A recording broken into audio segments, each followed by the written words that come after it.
just sometime before the first super jump, I guess. Oh, we're about to start. Oh. Yep, I'll let you handle the beginning. Yeah.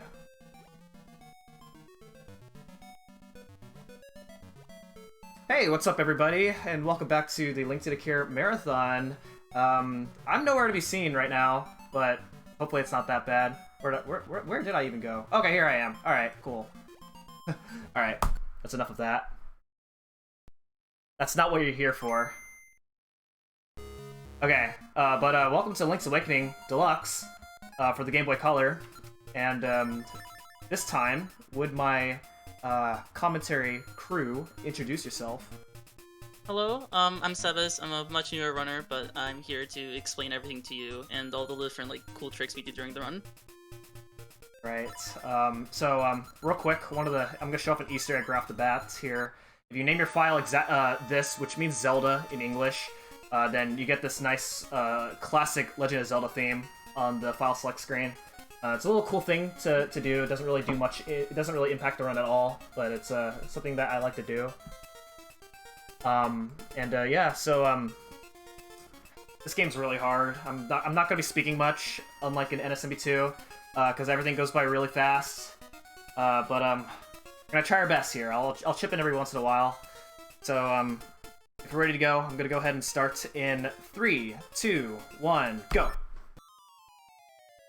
Okay, so this is Link's Awakening Deluxe. It's the remake/port of the original Link's Awakening from the original Game Boy. There's added color, there's a new dungeon, which you're not going to be seeing in this run at all, and there's added pictures, which again, you're not going to be seeing in this game at all. The category is called 80% No Wrong Warp, Out of Bounds, or No Save and Quit, which are 3 major restrictions that make up this run. It's basically just a traditional route through the game, while still showing off some of the cool tricks that Link's Awakening is known for. Yep. Out of bounds means that I can't be more than 3 tiles off of the boundaries of the game where I can't otherwise be on by normal means of gameplay. Wrong warp means every part of the game has to take me to where it's supposed to be.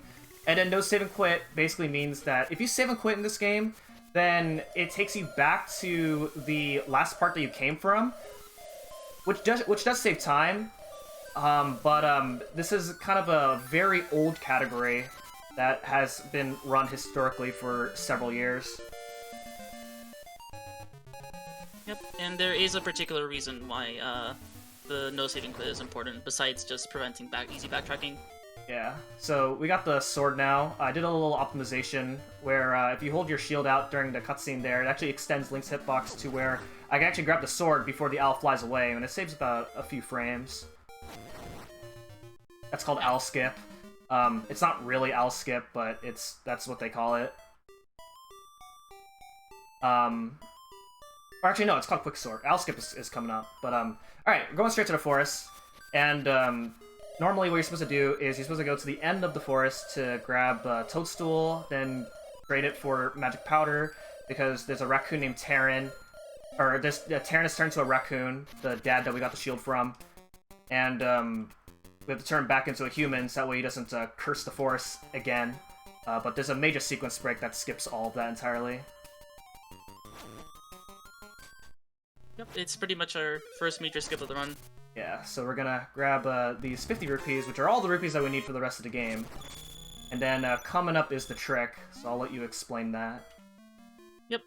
So, coming up we have a Moblin skip, it's called. There is this pit that you're not supposed to be able to cross yet, however, we will be using a damage boost off of Moblin's arrow in order to get early. It's in itself not too hard, but you do need to get the Moblin to line up.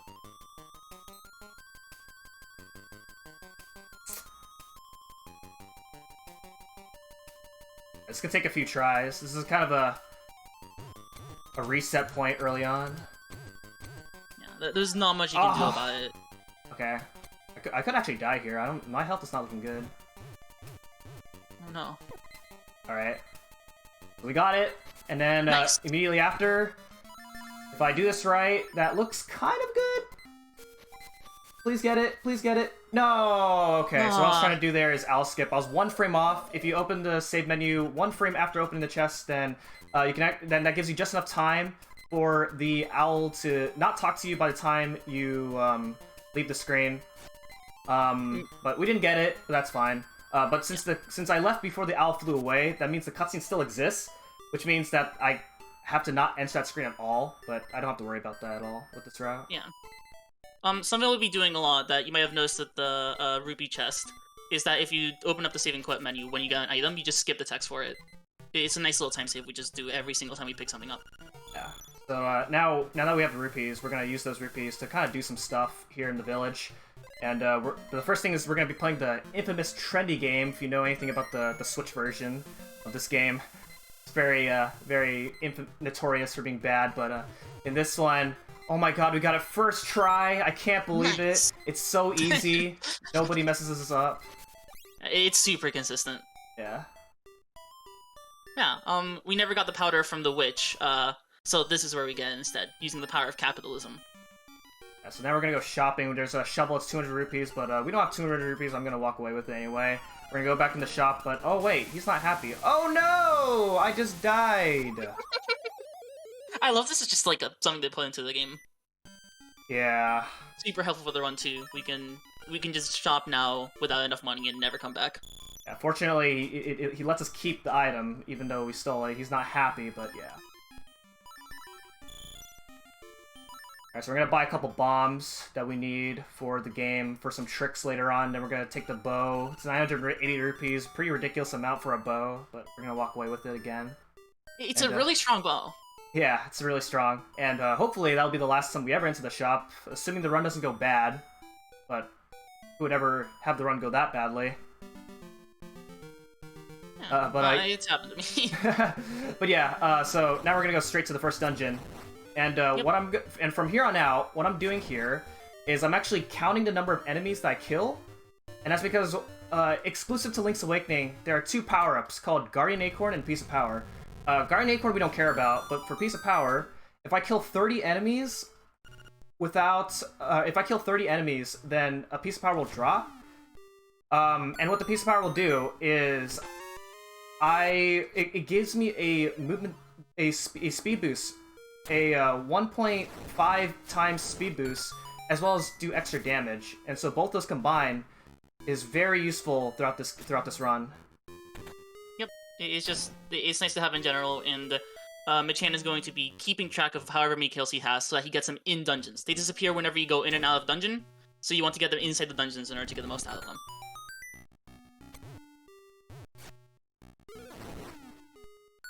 Okay, so that Spiny fell down the pit, which actually doesn't count as a kill, so I have to kill an extra enemy after the first dungeon. Yep.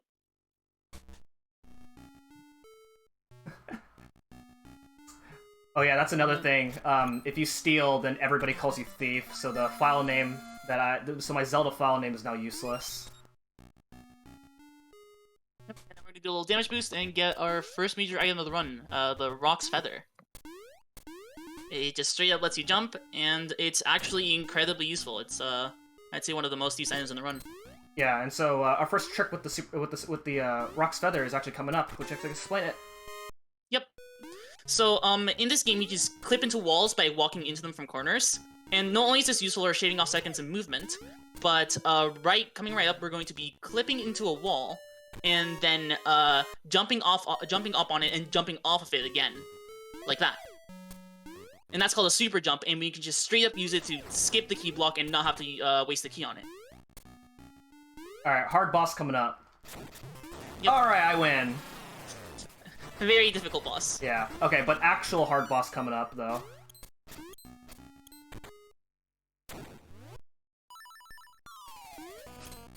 Oh, okay. Okay, there we go. Alright.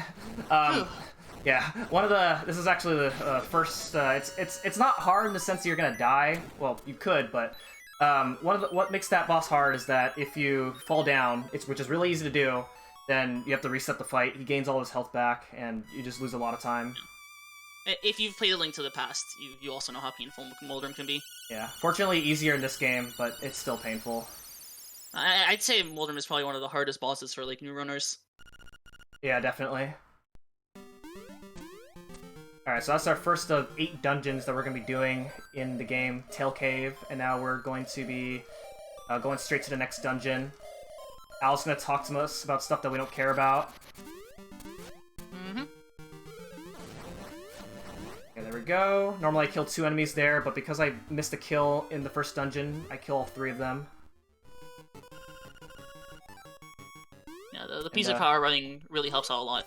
Yeah, and those guys there, they're gonna tell us about something that we don't know about. I don't know the story of this game. This game's in Japanese. I do. It's the Moblins invaded the village and took Bow Wow. The chain chomp. And in fact, right now we're going over to rescue Bow Wow. Yeah.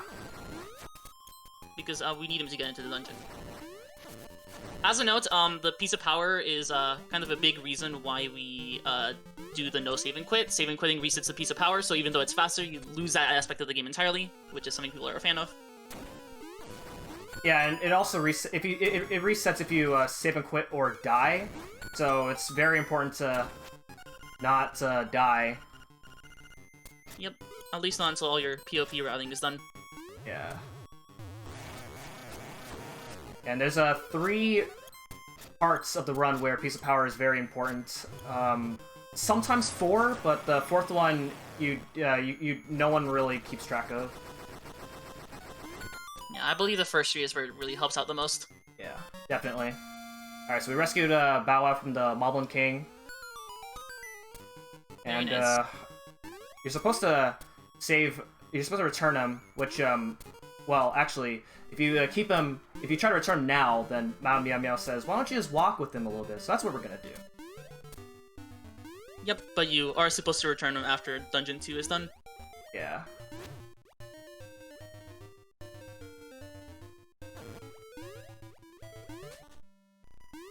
Okay, so there were 2 things that happened there.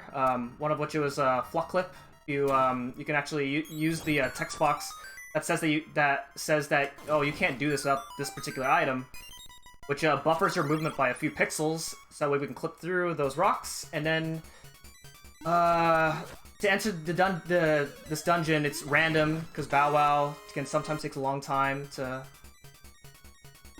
Bow Wow eat is the flower. Yeah, Bow Wow is our best friend and our worst enemy.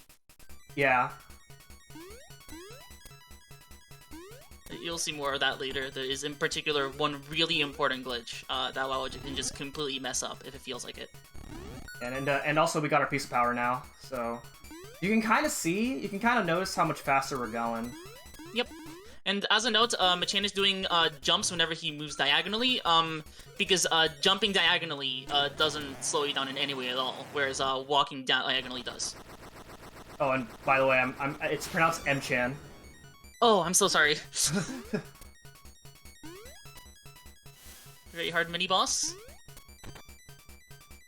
And this trick is called oh, nice. Okay, called Ghost Skip. If you basically as long as the boos are off the screen, then it triggers the chests to appear. Otherwise, you're supposed to light up the room and kill the boos. I don't have time for that. And this is the worst room in the game right here coming up. Yeah. Oh gosh. Oh no. What do I do about this? You need to kill the enemies in a very specific order. Okay. Okay. Yeah. Pulse Voice first, then the Bat, and then the Stealth Voice, I think? Yes. Yeah. And if you fail, then you have to reload the room somehow, and it loses a lot of time. And also, in this particular category, it would also mess with your kill count. Oh, that's true. Yeah, the moment you pick up a piece of power, the count starts going again. There's like no breathing room. Yeah. Alright, so Genie. First part here is pretty straightforward, but then the second part is where things get a little bit technical. Yep. So mchan here is going to be dodging the flames. There's 8 of them exactly. And then he's going to be heading up to the top of the room in order to pick up the jar. Normally you need to hit it 3 times against the wall, but if we clip into the wall and throw it there, it'll just break immediately. And then with a nicely placed arrow and the bomb.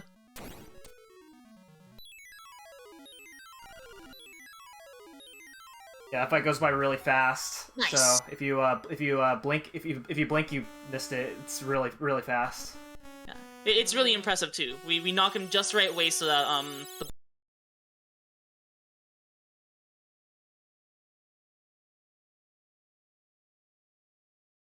boss dies near the door and we don't have to walk out of our way to get the heart piece or the heart container. I think that's one of the more satisfying quick kills in the run.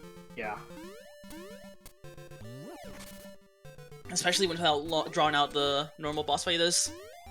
Alright, so that heart piece right there, managed to successfully dodge it twice. It's called the heart piece of shame. You lose like 3 seconds if you pick it up. So in most categories, you try to skip it. Otherwise, you get shamed on if you pick it up by accident. Yep. So normally this is a time where we'd be going to return Bow Wow, but we don't have time for that. So we're just going to not. In fact, there is a ton of story of this game that we're going to be skipping entirely with getting the Ocarina and Marin stuff and who knows what else. And there are some really interesting glitches we'll see later to make that happen. Yeah, so this is our really big sequence break right here. Is this called Villa Skip? You want to explain that? Yeah. So, normally you need to go to Camelot Castle nice. to get the Golden Feathers. So, Prince Richard from my favorite game can give you the access into his villa. But, using this little jump down here, we just skipped that. mchan here was waiting for a specific audio cue. And on the frame that Link falls, you could just press down and go through the screen transition and end up in the villa. And that can be a pretty and then also I clipped out to the outside of the garden there, Pottle Field, and that's because the game tries to put you on the next accessible tile below within the vertical axis that you transition from, which is how I was able to clip out of the garden. Yep, that'll actually be used again later. Yeah, and this is now the third dungeon, which is kind of our first execution-heavy level, or a dungeon. Yep. And you'll notice that you can just put in the key backwards. It doesn't care about whether you're actually touching the keyhole, just that you're pressing up against the block in the right direction.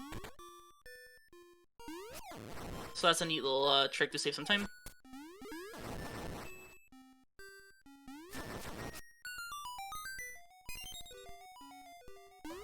So now, mchan here is incrementing their kill count really quickly, and soon we're going to be doing what's known as the Dongo Skip, and it is one of the harder tricks in the run.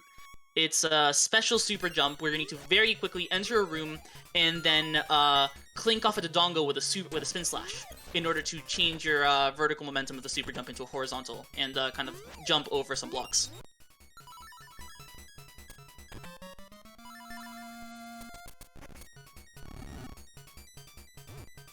And nice, you got it. Then we're gonna be doing a super jump out in order to get the boots. And as you can imagine, these are also very nice to have.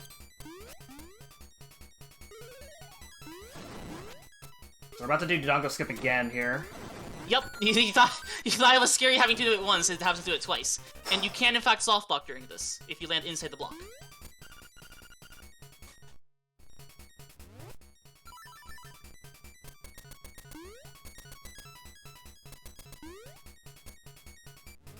And nice!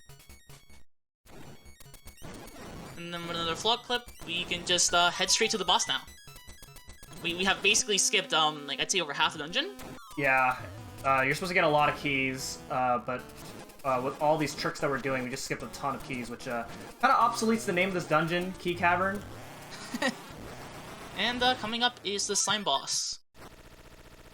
Yeah, so Slime Eye right there. As you can see, it's Piece of Power is so useful in this dungeon that in every category we use Piece of Power in order to save a lot of time in the boss.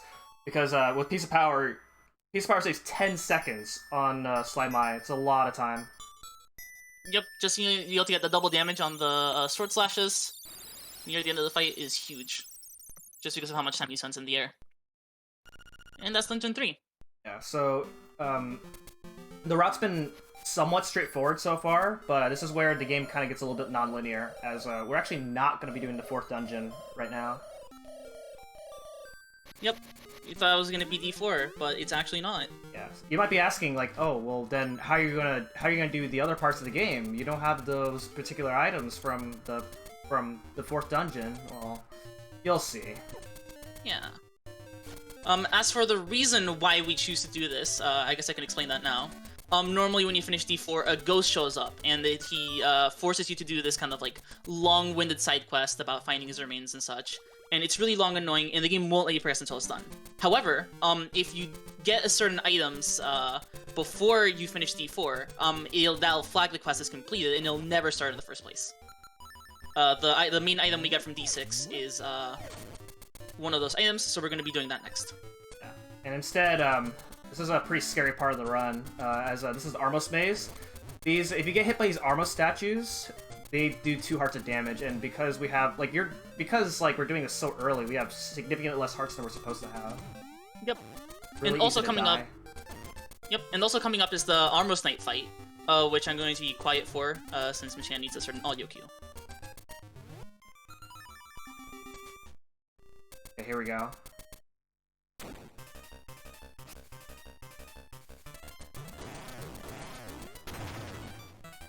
Oh, okay. Oh no.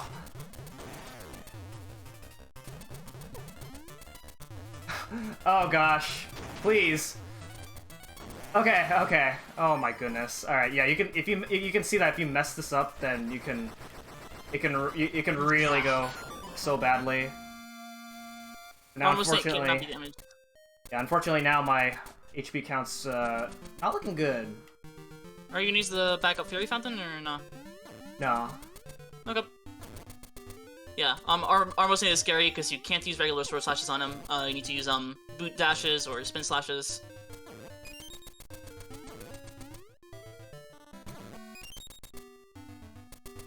Now we're gonna head our way back, and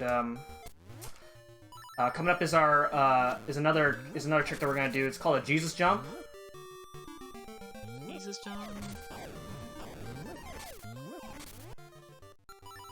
Do you have to explain that? Oh, sorry. Yeah. Yeah. So by jumping off into the water and buffering with the pause menu until we see the splashes, that's exactly 1 frame where we are allowed to jump again. And it can be pretty difficult, and if we do it just right, we can get to the screen session and get into this island where D6 is going to be. So this is how we skip having to go to D4 first and getting the flippers. And it lets us kind of just completely sequence break the game. Now let's see if we get the cutscene skip. Unfortunately not. We're gonna have to sit through this entire cutscene. Oh, never mind. Yeah. Sometimes, Sorry. depending on how you do it, then you can Bow Wow can eat late or not late. So that was a cutscene skip. Bow Wow can eat cutscenes. So powerful. Yeah. Cutscenes are like a physical item that gets loaded into the screen in this game, and Bow Wow can eat them, which makes them skip. This is actually going to be important for a different trick. And now we're in D6. We're just going to be going through a few rooms using bombs a lot. There's whiz robes in this place, which can only be hurt by bombs at a very specific timing. So you can see mchan placed a little bomb there.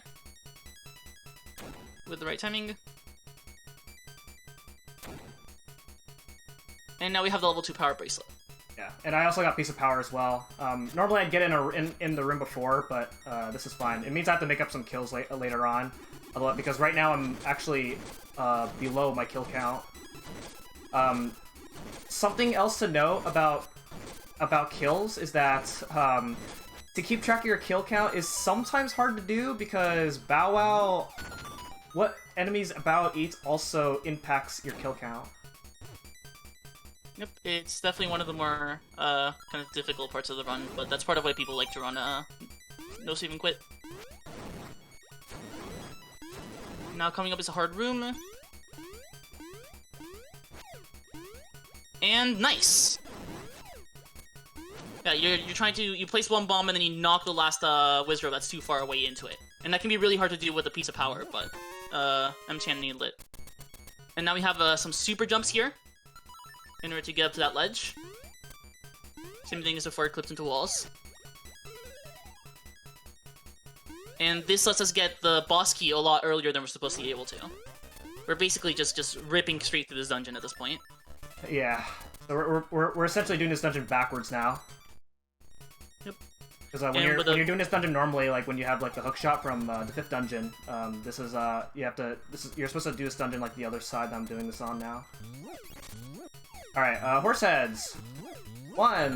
Second try. All right, good. Not bad. Yeah, those are just pure RNG. Yeah. You just have to keep throwing them until they work. But now that we got through that, we are more or less at the boss. Yeah, so basically, it's a 50% chance for the horse heads to stand up, which means you have a 25% chance for both of them to stand up. Yep. And here's gonna be Facade, which is incredibly scary. Yeah, let's see how this goes.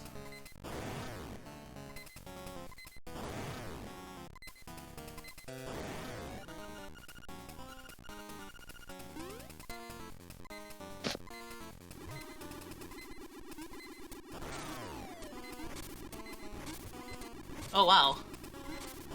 Okay. I can't believe he did it with only one heart. Yeah, so scary. Yeah, those tiles do 1 heart of damage, so I would have died. That was actually scary then. I was actually really cautious there. Like, okay, but yeah, that is actually a pretty simple fight. But you do have to be cautious if you're low on hearts.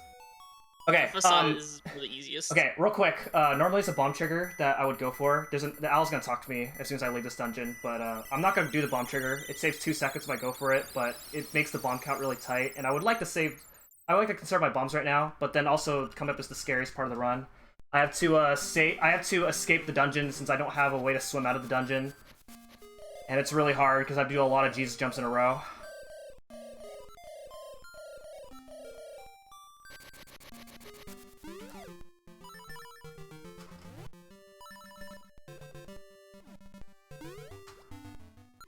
Frame perfect one. It's a 2 buffer, I think. Or a 3 buffer.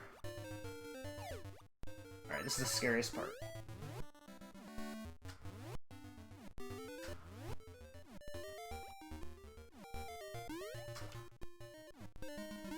Okay, we're good. Nice! Yeah, I had to be quiet there. This is one of the most intense parts of the run. Yeah, that is easily the scariest part of the run as far as losing time is concerned. Yep, if you do the transition wrong, you can actually go out of bounds and just get your run invalidated. It's the only place I think where it can really happen in the current route we have. There's another part, but it's not that bad. Okay. Yeah. All right, but come up next is Walrus Skip, which is gonna be our first introduction to explain bomb triggers. So I'll let you explain what bomb triggers are. Yep. So remember what I said before about how cutscenes in this game are physical objects? Well, if you place 2 bombs in a very specific timing at the edge of a screen transition, which is one of the only places where you can do it, then the game gets confused and it kind of spawns the cutscene, even if you don't have what you would normally require in the run to do so. So normally here you need to get Marin, and you need to get the ocarina and a song, and Marin would come here and sing to the walrus, but we can just skip all of that using the bomb trigger. This is going to be happening again. It's just really cool. Yeah, it really revolutionized the speedrun when bomb triggers got found. Yep, otherwise we would need to actually grab the ocarina and do all of that, because there's just no way around this. Also, however, it's worth noting, oh yeah, go ahead. Yeah, so mchan's buttons are locked right now. They can move around, but they can't press A, B, start, or select until they go into this cave, and that'll do it again. So there can be a scary situation where you kind of get soft blocked there if the bomb trigger doesn't go off. And we have Lamola, which is very hard. Who? I don't know who that is. Yeah, I just kind of shoot arrows in that room because it's fun. Yep, there's no reason for it. Lamola is a boss so hard you don't even see it before it dies. It does actually take some practice though, to pick up to get it down and then pick up the key before it falls down into the pit, which saves you some time. Yeah, and I actually listen to the music to know when to grab the key without falling down. Yeah, I remember there's a nice little key you can do for that. It does feel really impressive though, so that's nice. So now we got the key to enter the 4th dungeon, so now we're gonna go to the 4th dungeon right now. Yeah, we're going to D4 with 4 instruments already collected. It's just normal gameplay, right? Yeah. It's actually interesting. One of the major routes before this particular route, this is a pretty long time ago, where we kind of went full. There's been quite a lot of route changes several years ago, and then the route that we had before this route was actually where we actually went back to doing the routes almost in the intended order, or at least as far as entering the dungeons go. But with this route, we kind of went out of that order now, because thanks Sagaz. And also, it's important that you opened up this dungeon, because one of the first roadblocks that Link's Awakening runners make when starting out is forgetting to open the dungeon. It feels so bad when you go to get up to the top and you just, wait a second, there's no dungeon here. Yeah, you lose a lot of time. It's awful, but it happens a lot. And then also, because we have the level 2 bracelet, the owl thinks that we're on our way to Dungeon 7, which is why that cutscene existed there. Yep, Dungeon 7 is actually 2 dungeons away. Alright, come up is a skip that I don't like, but everyone else does. Oh, here we go. Hey, got it. Nice! Yeah, that there was obstacle skip. It saves like what, like 3 frames? I don't know. It saves a minuscule amount of time. It saves a quarter of a second, and we do it twice, so you save half a second if you go for it both times. And you use like 2 to 3 seconds if you miss it. Yeah. It's straight up a bad idea to do it with how difficult it is, but it's kind of like a inside joke that you should always do it because it's stylish. And now we're in D4. Yeah, so previously, historically, this dungeon was known to be one of those dungeons where you have to do it in 2 visits, but because in order to avoid the ghost quest, but we can do this in 1, because since we have the level 2 bracelet, it just skips the ghost quest entirely. Yep, and mchan there was clipped into the wall, so that you could do this very tight corner jump that you're absolutely not supposed to be able to. But with the clip, you have just enough distance in order to make it. And now we're going to be doing another Jesus jump. To just skip half the dungeon, again.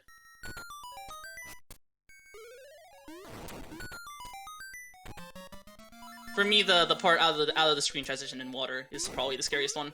You need to use a save and quit menu in order to allow yourself to jump out of that. Yeah, and that Jesus jump skips having to fight Cue Ball, the mini-boss. Yep. But now we have the flippers now, so no more Jesus jumps. We don't need them. There's a cool super jump right here. Got it. Nice. Yeah, very similar to the Dongo skip, just a lot easier and low stakes. We clink off the P-hat. And that lets us skip everything to get the boss key, too. Alright, hardest boss of the game. Let's do this. Let's go. Oh my goodness, I did it. How did I do it? I'm a legend. Yep, if you use a little exploit to fall down really quick there, you can just get him with a sword slash and then a bomb arrow will finish him off. I do like the bomb arrows are a mechanic in this game that just got put in on purpose. Yeah. So normally when you're doing that fight, like, casually, without bombs or arrows, then you just, like, swim at a certain spot and then just mash sword, and that's it. But this is more fun. And a lot faster. Yeah. Unfortunately, they nerfed that out in the remake. Makes sense. The fight feels very different in the remake. Yeah. Alright, on our way to the 5th dungeon now, since we don't have to do the ghost quests. Oh boy, I think this might be my least favorite one. Oh yeah, this next dungeon is my least favorite dungeon in the game. Yep, Catfish Cavern I think it was called? Catfish Maw. Ah.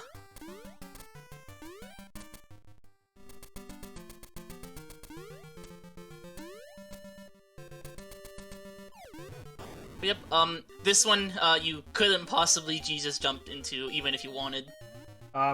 You can if you're the task, but it's not human viable. Oh. Oh, you can get into the... Yeah, the task can do it, but it's not humanly viable. That's insane. But yes, you have to swim a lot, and you have to dive down here. And apparently that's possible with Jesus jumps, but we're not that crazy. Yeah. Alright, but yeah, so this dungeon is insanely hard. Yep. There's a room coming right up where mchan needs to kill all the enemies, and one of them is the Helmasaur that can only be hit from behind. Yeah, but one of the exploits I'm doing is you can actually, if you're facing the same direction the Helmasaur's facing, then it assumes that you're hitting them from behind. So it makes it a little bit easier in that aspect, but it's still annoying. Yep.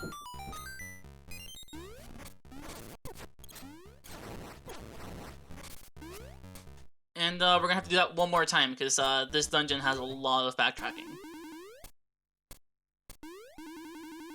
Okay, normally I would have Piece of Power, but I didn't get Piece of Power, so I'm actually really behind on my kill count right now. Okay, okay, there's Piece of Power. Nice. So I'm gonna kill this Helmasaur first. Okay, there we go. The Piece of Power is really useful in this dungeon. It saves quite a lot of time in this dungeon, because there's a lot of walking around that we do.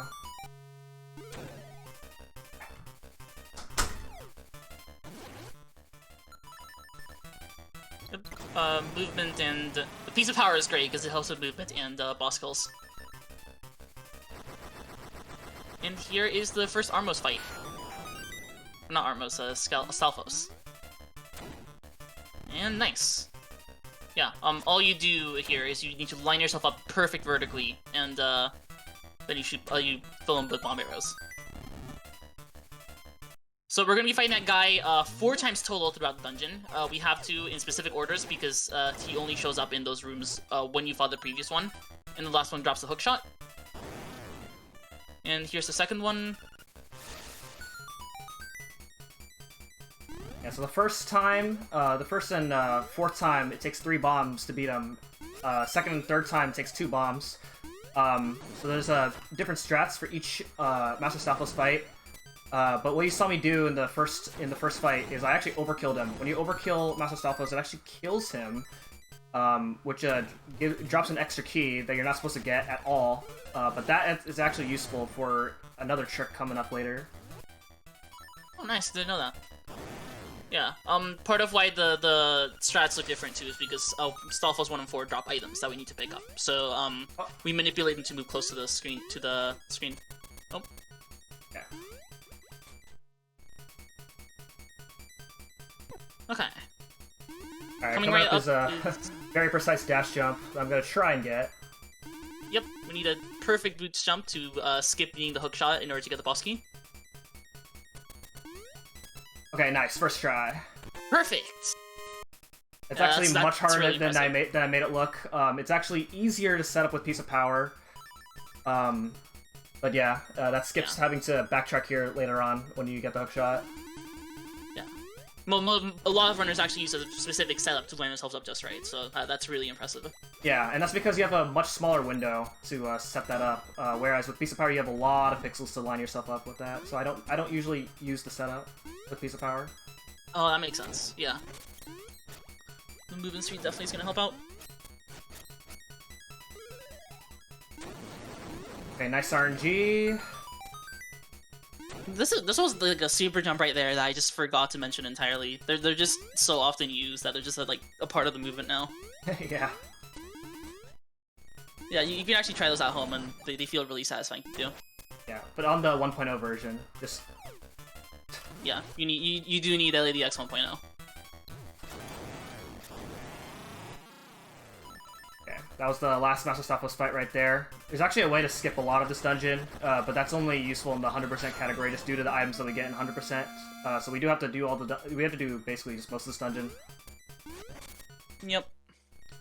That's probably why it feels a lot longer than the others. Yeah, that's probably the longest dungeon in the run. It used to be Dungeon 6 before all the glitches that we found within the past several months, but yeah. And now we have the hook shot. It's surprisingly not as commonly used as you see, but there are a few really cool glitches that use it. Yeah, coming right up. Yeah. First one right here coming up is called Hookshot Clip. So you can actually just hookshot in between the block and the pot right there.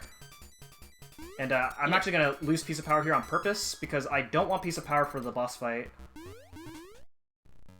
This is one of the few bosses where it's a problem. Yeah. And also, if you notice a few seconds ago, mchan was able to jump into a pit, and then right before he fell, use the hookshot there to extend the platform. And this is the boss. Yeah, so it's a slime eel. He's random. You have to guess which hole he's going to come out from, which is a 50% chance.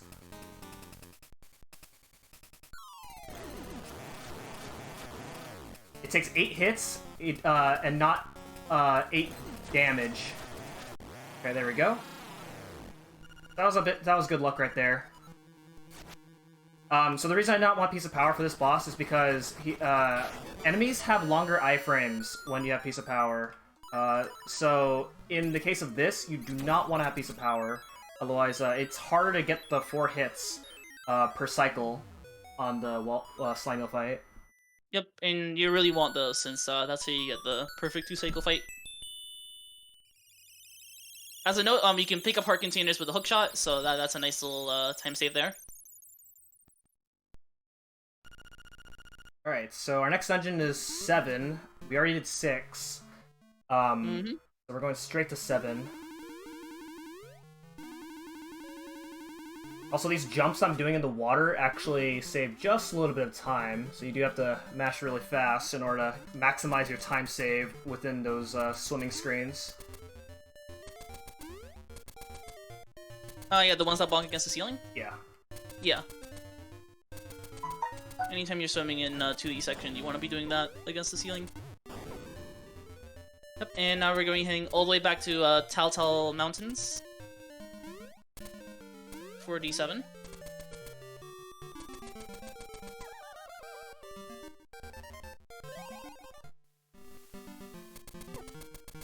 Okay, so normally I would actually have to go south of Mabe Village to do what's known as the Signpost Maze in order to get a certain song that I need in order to actually do the 7th dungeon, but I don't have the ocarina, nor am I going to go get the song at all. And that's because coming up is a very scary trick, but before we do that, there's another trick coming up that I don't like to go for, that many people like to go for, but we're gonna see if I can get it. I feel like I've heard this before. Yeah. Here it is, most vital trick in the run.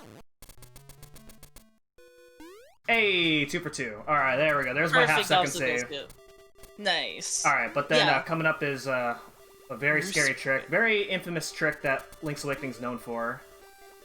Yep, normally you need the flying rooster that you arrive with the song in order to go over this giant pit.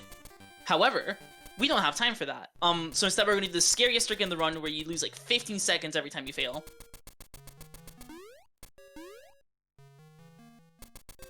Here we are going to be getting a boots jump and then the hook shot.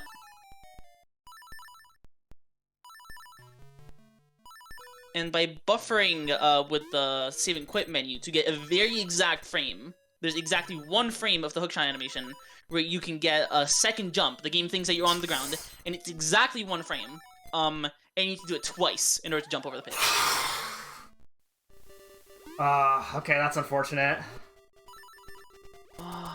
So that's one of the reasons why this trick is really scary. If you fall down, you don't go back to the beginning of the screen. You fall right out. And which means now I have to try this again. It happens. Yeah, it happens. It is a quite difficult trick, and some people try to go over it unbuffered, but that's just absolutely insane. And that's definitely not something we do during an event.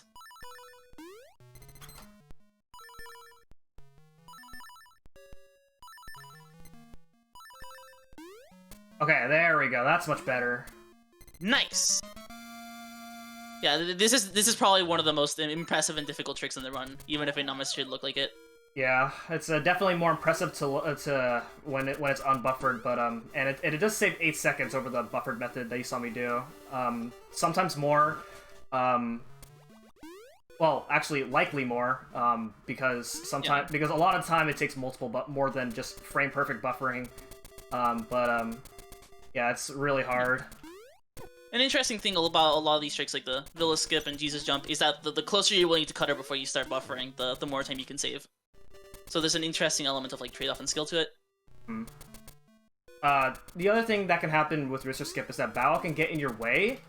And so I could have actually saved when I fell down there. I could have actually saved myself from falling, but Bow Wow would have definitely been my way, which would have messed up my visual cue for buffering.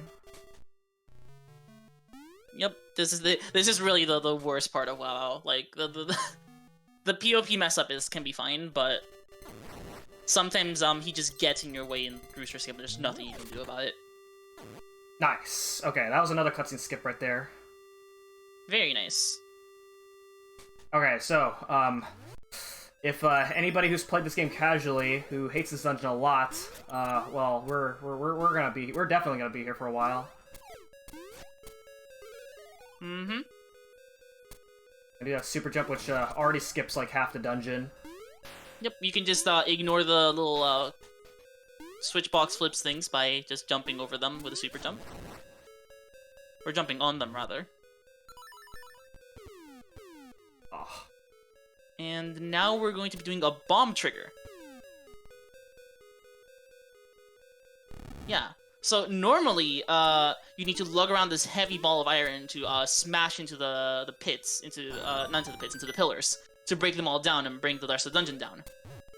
But we don't have to bother with that, because we can use, that's a cutscene. We can use bomb triggers. Nice little naked super jump there. And yeah, pits are the other place where you can do bomb triggers. Yeah. Although the last one will be on a screen transition. By placing 2 bombs within 4 frames within each other, which does require some decent mashing in order to do it well. Most people usually some people usually who are like not efficient at mashing usually like buffer the 4-frame window to place the second bomb. Yep, you can just use start menu for that. It's not that bad. But you do have to mash if you want to do it unbuffered. Now, coming right up is another really cool trick, called Goomba Surf. So we're gonna need to clip ourselves into the wall with a very exact pixel. It has to be absolutely perfect. And it's a 1/4 chance for the Goomba to go to the right, to the direction you want. Mm-hmm. The Goomba needs to move right.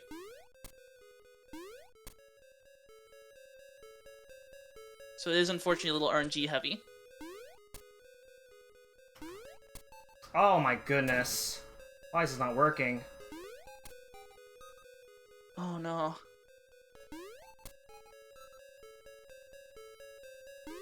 The Goombas just don't want to cooperate, huh? I had 2 opportunities to actually do my... Okay, there we go. I had 2 opportunities to do my super jump, but my input did not actually go through to do my jump. Oh no. That was a very unfortunate time loss there that I could have gotten. It happens. But yeah, that's just the nature of grinding out this category. Where at least if you're going for it, there's actually another way. There's actually another way to complete this dungeon without doing Goomba Surf, and it doesn't require any RNG. Oh, hold on, I need to reset this fight now because I messed up. It loses, although it loses 15 seconds over getting first try Goomba Surf. But the Goomba Surf saves so much time over the other method that it's worth doing. Even if it takes you about a few tries. Although, since I lost so much time there, it would have been faster for me to do the other method. But if you're going for Goomba Surf, you're basically committed to doing Goomba Surf other than just doing the other way. Well, it happens. Goomba Surf is not just really hard in general. It has to be a very precise super jump. You need to get as much height out of it as possible in order for it to work. Yeah, exactly. That's also that's why we need to do be as little clipped into the wall as possible to do the super jump while still being clipped. And then the timings are also really precise to get the most height. But it's over now, and we have the 7th instrument. Now we're gonna go to the 8th dungeon. Turtle Rock. Now the name here is just straight up lifted from A Link to the Past. Yeah, not to be confused with Link to the Past. Yeah, there's a few dungeons that are taken from other. I think Tail Cave was like the name of Zelda 1 dungeon? I'm not sure. Okay, so here's Either Marin. way, yep, she wants us to rescue her, and we're not gonna bother. Yeah, this Good luck, Marin. This makes me so sad every time, because I love Marin, but we have to go fast. It loses a minute because Marin tries to confess to you, Terran ruins the moment, and then the owl comes, because why not? Oh my, it's like the whole cutscene bonanza. Yeah, exactly. Yeah, coming up is, what's known as... Well, first of all, we have this, mountain, where you can tell that Bow Wow is really not supposed to be with you anymore at this point. Because he's just kind of glitching all over the place. The game just doesn't handle him well alongside the falling rocks. Yeah, it's because of the Moldorms. Oh, that makes sense. That's a lot of, linked up sprites. But coming up, is going to be Flame Skip. Normally, you'd need to get the Mirror Shield around this point, in order to be able to withstand the spout of flame, because it pushes you back and heals you ridiculously quickly. However, the developers did not account for us being able to clip into walls. So by clipping into it and dashing just right, very nice. And then here we do another bomb trigger here, because we do not have the song from Signpost Maze I was talking about earlier. Yep, same song you used to get the rooster. Yeah, So we just do another bomb trigger. And then we can actually just go right through the Turtle Rock boss, and we don't have to fight him at all. He's still there when you beat him. And actually, what's interesting is that when you bomb trigger him, he actually has 1 HP, but you don't have to worry about that at all. Okay. 800 donation mark, very nice. Thank you to everyone who donated. We're gonna do a little super jump here with an arrow, and then do this bomb arrow here to break this wall that we're not supposed to do this early on. And we're gonna do bookshot right now. It's a clip that we're gonna do here. Just line yourself up just right and put the hookshot in the B button, and you just hold the right button combinations and you slip right in. I don't know exactly why you need to have the hookshot in the B button specifically, but that's where the name gets from, and it's a really cool trick. It's because when you press both of the buttons at the same frame, the A button has I think it's one of the buttons have priority. Oh, that's really clever. Yeah, but that makes it work out, and it's a little bit like a flaw clip. Yeah. And then that was Blino. He's not very scary in this version. No, yeah. Although he does have one attack that if he hits you with it, you get sent all the way back to the start of the dungeon. There is a way to skip him, but that counts as out of bounds. But even then, it's actually pointless in this category because, well, you have to find a way to get out of this room. Yep. Can't save and quit out. And now we have the magic rod, the final item. I like it a lot. It kills stuff really fast, so we don't actually use it that much. Yeah, no. Okay. And I was because I used too many bombs in D7. I'm actually going to take a detour to go to the refill room where there's a lot of pickups. Yeah. So when I said we weren't going to use jumps anymore, I lied. There was one right there because lava is still unswimmable, and we can do the exact same trick. It's the same code, just a different thing preventing you from being able to swim. And there's the fire rod. If you like the magic rod, that's its big moment. And with a little super jump here, we're gonna get this boss, where he just changes direction every time you super slash him. So if you do it with just the right timing, yeah, it's not that hard, but it does look easier than it really is. And this room here, there's 27 different ways to do this room. That was my way. And they all take the same amount of time. Yeah. The only thing that matters is that you want to, at the end, you can still move when you jump, even though your movement's locked. And you can use that to get to the chest faster. So that's nice. It's just a tiny little time save that we can do. And now, with the power of super jumps, we're going to skipping everything straight to the boss. We do a Jesus jump right here specifically just to clip ourselves into the wall, because there's no way to do it otherwise. Oh, come on. Okay. And then we just go to the boss. This is Hothead right here. You just basically just mash fire. You just basically just shoot fire rod at him, fire on fire. Doesn't make much sense. Yeah. The way his damage meter. Yeah. Oh, that wasn't too bad. Yeah, that wasn't too bad. I almost got the one cycle. You can actually beat him in one cycle, but I didn't quite get it. his HP is seemingly random. It's not that random. He just takes 0 damage in certain parts of the room, which doesn't make much sense. But yeah. Oh, you got wing boys. But yeah, his damage meter is very weird, and he's gone now. But yeah, now we have all the instruments. Yeah, so it's now time to beat the game. But then wait, you might notice something. We didn't do the trading quests, nor did we ever got the Ocarina and get the Battle of the Windfish. So how am I gonna beat the game? Yeah. Well, if you're a student, you might already be suspecting that we can use a bomb trigger in order to skip needing to play the song. We've already done it like 2 times, so and it's not tradition to a lot of to every marathon. We're gonna listen to the music here. First, I gotta do this bomb trigger right here. Oh, that didn't work. Okay, hold on. Okay. Okay, there we go. Alright, here we go.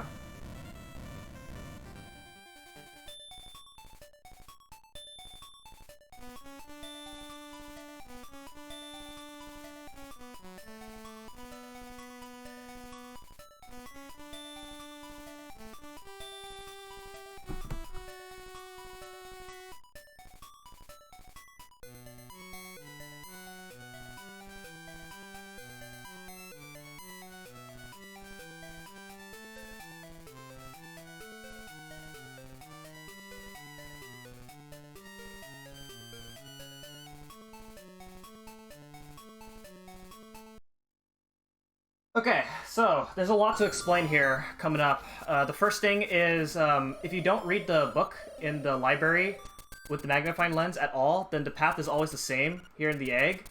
And then there's a lot to explain within the boss fight. I'm gonna let you take care of. Yeah. Yep, so first of all, we are going to try to get a bomb trigger as we're falling down into the boss fight. And you'll tell if it works or not by whether the music cuts out. And there's no text. Yep. Did it go through?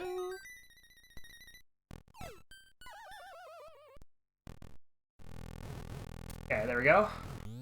Very nice. So now we're going to see if we line our sword just right for the first phase of the boss, which is like a slime that you can only kill with the powder. You do it just right, you can just skip it entirely and just kill it.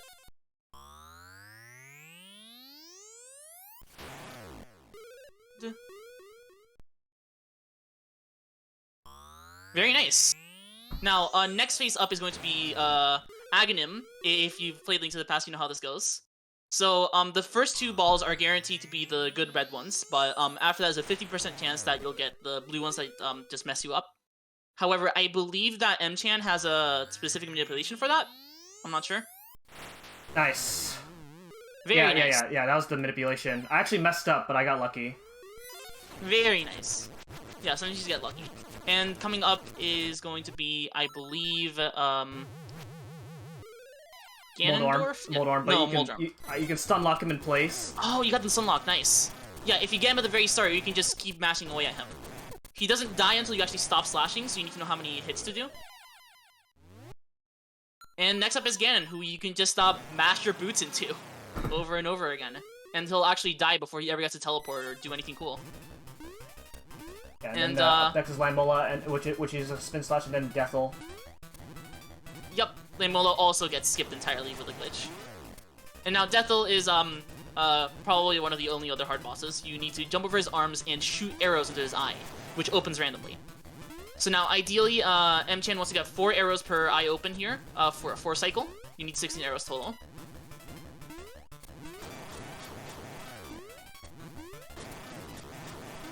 This is definitely one of the ones that's harder than it looks. Okay. Yeah, the four arrows per cycle is very precise.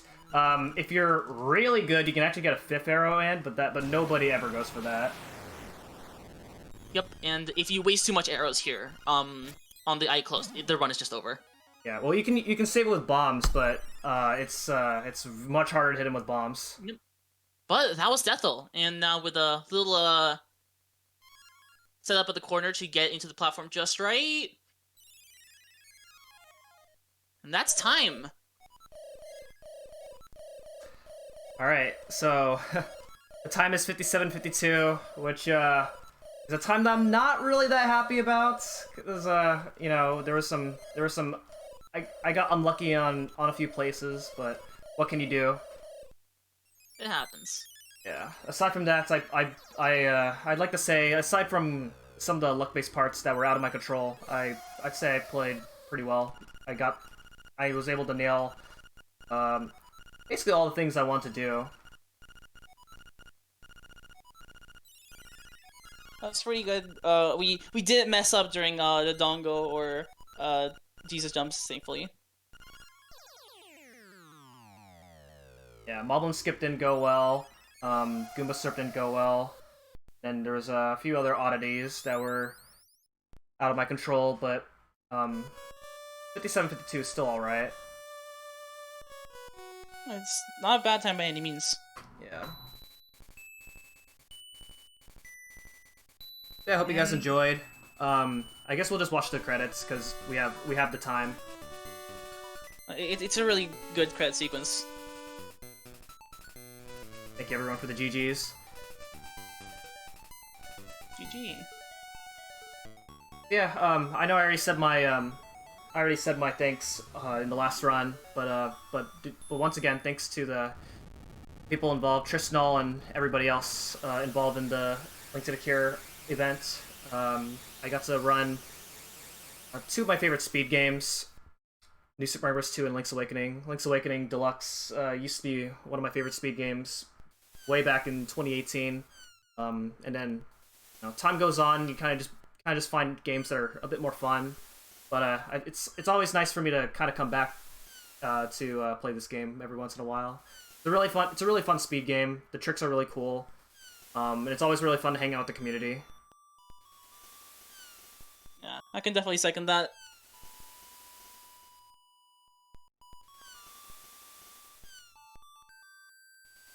If you're interested in picking this game up, or even like other versions of this game, there's the original Link's Awakening, and as well as the Switch version. We have a pretty cool community across all three versions. If you are interested in picking up Link's Awakening in any shape or form. Yep. I do run all three versions of the game, but I mainly run either LADX or LA Switch. You know, what's interesting is that all three versions of the game are actually, they're all really different from each other, despite them being similar games. Yeah. LA, you'd think it'd be very similar to LADX as far as how it goes, because they look very similar. But actually, there's a ton of different stuff in it. I believe they don't even get the hookshot in that one. In the main category, yeah. No, you don't get the hookshot at all. There's a few more oddities. The other major difference is that the rule set's different for some reason. Oh, also, right here, this looks a little strange because, like, the credits are strange. That's because the credits flicker at 60 frames per second, but the stream itself is at 30 frames per second, so it's kind of hard to read the credits. Yeah, the rule set's different. As a result, it actually changes basically everything that you can do across all the versions. So that actually, it's what makes running all three versions pretty unique from each other. Because I died earlier in the run from the shopkeeper, you don't get the secret ending that this game has when you beat the game without dying at all. That's because, well, because we skip a lot of the game, there's a part in the game where Marin wishes